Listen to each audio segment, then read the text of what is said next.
Qu'est-ce que la migration des données? Tu entends souvent parler de migration des données, mais qu'est-ce que c'est concrètement?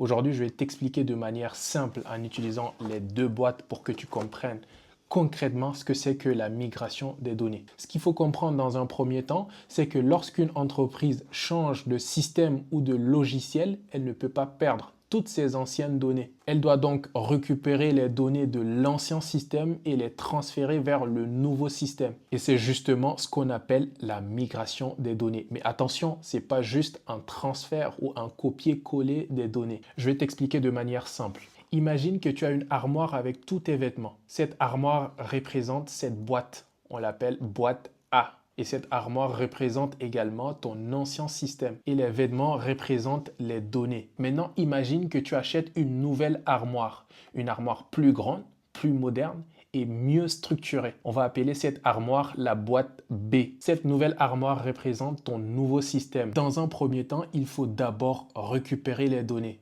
Autrement dit, il faut d'abord récupérer les vêtements dans l'ancienne armoire. C'est ce qu'on appelle l'extraction des données. Et souvent, ces données sont exportées dans des formats comme Excel, CSV ou d'autres formats techniques. Ensuite, il y a une étape importante parce qu'on ne peut pas toujours remettre les données directement dans le nouveau système. Parfois, certaines données sont mal organisées, certaines sont en double et parfois, le nouveau système est organisé de manière différente que l'ancien système. Donc, il faut nettoyer les données, organiser les données et les préparer avant de les remettre dans le nouveau système. C'est un peu comme trier les vêtements de l'ancienne armoire avant de les ranger dans la nouvelle armoire. Et enfin, une fois que tout est prêt, on peut maintenant remettre les données dans le nouveau système. C'est ce qu'on appelle l'importation des données dans le nouveau système. Donc, au final, la migration des données, c'est récupérer les données de la boîte A de l'ancien système, les préparer, puis les transférer vers la boîte B,